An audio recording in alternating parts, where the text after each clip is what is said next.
to show or build trust between Joel and Tommy and this group, to show that without their help, they might have died, meaning Tommy and Joel would have died without this group.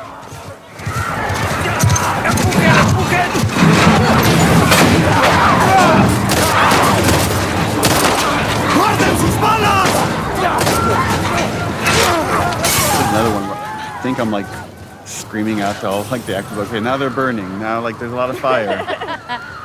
And you gotta speak up over the storm. Again, none of those elements are there.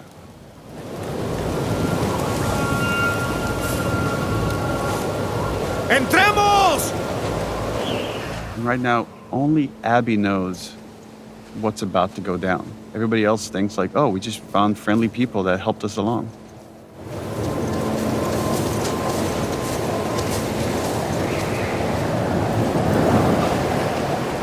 We captured this all as one go, from here all the way to the golf club hit.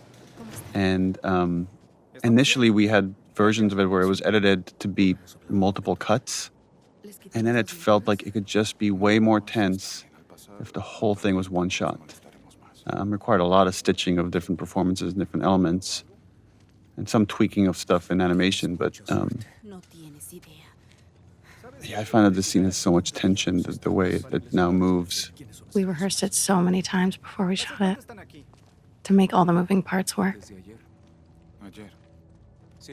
From a directing side, that this can be hard as well because you're trying to pay attention to so many actors and making sure it's all feeling honest and authentic. Deberían acompañarnos, reabastecerse antes de partir. Gracias. Again, there's no ambush here. They're all being authentic until this moment. And now everything has changed.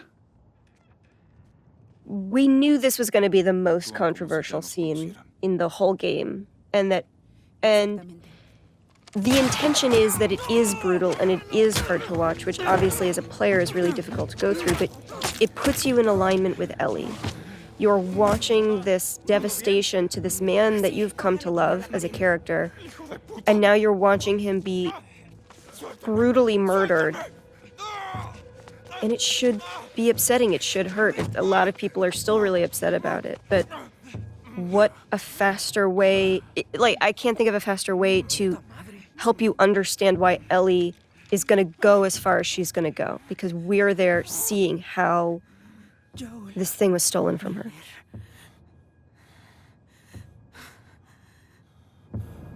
This interplay of like, you want him to suffer and he's not giving you the satisfaction of like, I don't care who you are, do your worst. Mm-hmm. And you try. Yeah. You try to do your worst. Joel's not a man who begs. That is a conversation I had with Troy about how prepared he was. He's lived for 20 years, 25 years at this point of like, just always accepting that this day might come. Something like this will happen because it always happens in this world. Yeah, it's irrelevant to him who they are or why they're doing this, because there are so many people who could want to do this to him, given the life he's led. I just remember shooting it and being like, this moment you've worked towards for so long and wanting it to feel right and wanting it to feel good. And it happens and you just feel fucking empty. Mm. Mm-hmm.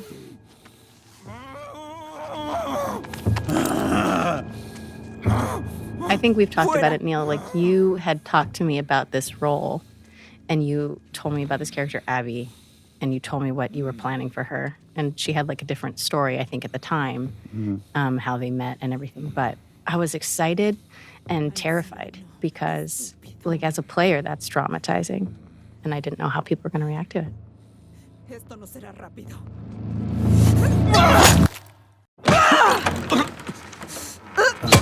Yeah, we had versions of this sequence where Ellie came in after the fact, and it just felt we needed her to see it to really set up this journey. Yeah, this was rough. This was a rough day on set because I knew we were losing a character that we all love very deeply. You know, even the imaginary circumstances of that are just hard. It's also our, you know, all of our friendship, my friendship with Troy, So just seeing that and What I remember more than anything is, we're going through the mechanics of it. We're stupid suits on a soundstage, and there's all of these machinations and things that are keeping it goofy.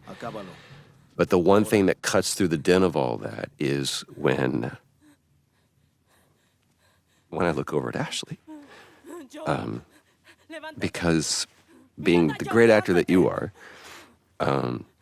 all those things go away, and all you see is the moment that we're trying to create and the reality of what this scene is for you personally. And everything that I'm feeling, everything that I'm thinking is gone because I'm just watching. And I don't know if I'll ever be able to watch that scene without it bringing me to that place, ever. But the thing that has been proven to me is because of the way that I feel, because it's so hard, it is absolutely the most honest, perfect version of this story. There's no other version of this story.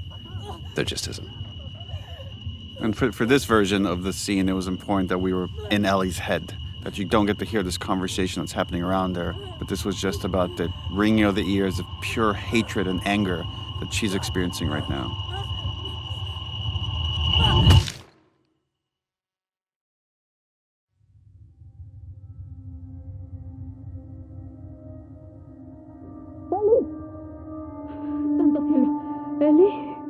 And just this final look right here where she sees him and you can't fix this. Well, she's gonna try to find a way to fix it. yeah, she's gonna try to find a way to fix it in the best way she knows how.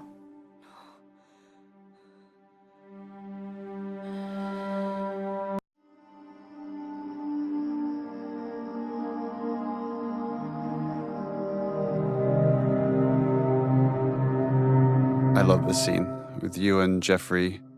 Brings you Tupperware with food. Oh yes, this was one of my favorite scenes to shoot. I love working with Jeffrey.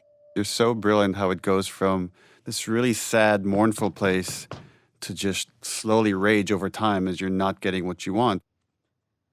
Also, this emptiness you have just from that look out the window there to like this, that like bereft. It's just really right on point. It's just so good. Hola. Hola. Jeffrey here is quite brilliant. Is like Yeah. he wants to go after the people that hurt Joel. So there's like the emotional part of his mind and the rational part, and they're kind of in conflict here. And like he's trying to do what's best for Ellie, which is to say it's not worth it.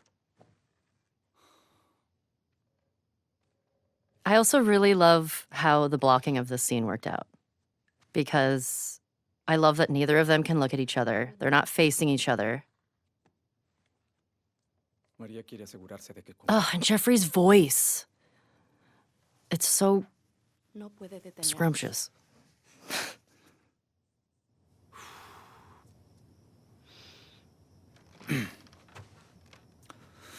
Reunir a los chicos necesarios para hacerlo bien sería dejar Jackson vulnerable. I love it. It's like the one time you look at him is to make him feel shame. Like, are you really saying this to me? The only time that there's confidence there with her is when there's anger present. ¿Y si los cazadores vuelven a atacarnos? Son tus ideas o las de ella. Es que tiene razón. Si fuéramos tú o yo, Joel ya estaría a medio camino de Seattle. Which is true.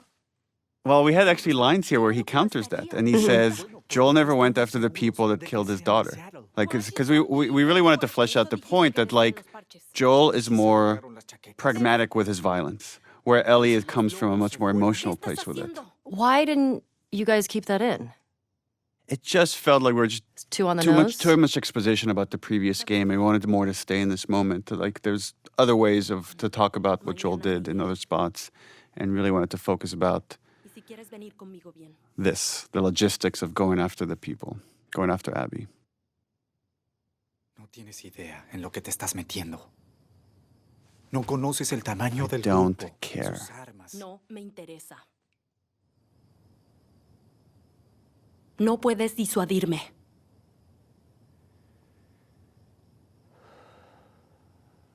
again, this moment of decision where he's like, in order to protect her, I'm gonna have to go by myself. And he's like, now he's lying again. Not dissimilar to Joel lying to Ellie to protect her. Dame un día. Right? That give me a day's bullshit. Sí. Debe haber alguien que pueda ayudar.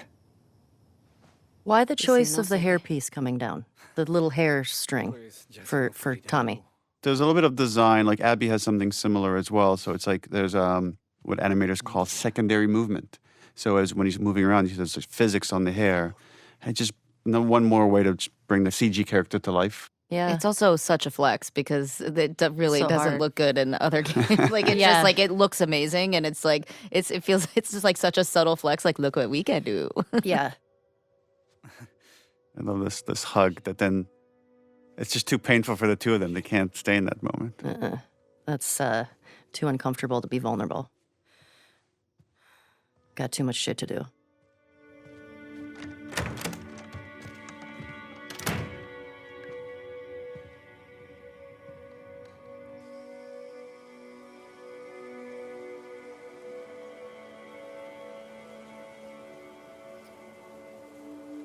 There's something about, when it doesn't feel real until you're at his grave. Like there's a part of you, maybe because you play you play video games, you watch a lot of popular movies, you keep thinking he's going to come back somehow. And then it's like, no, there's his name on that gravestone. And then the famous Gustavo All Gone, another version of that theme. It was hard. It was hard. Joel is a character that I love. And I wasn't ready to let him go. So seeing that, even experiencing that of seeing, oh, we're doing a scene where we're at the gravestone is very final.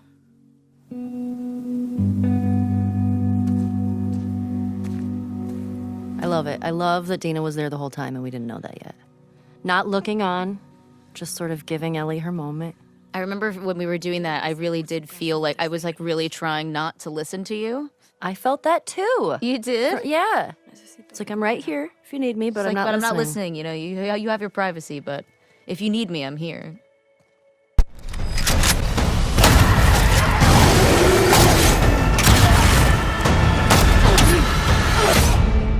No puedes detener esto.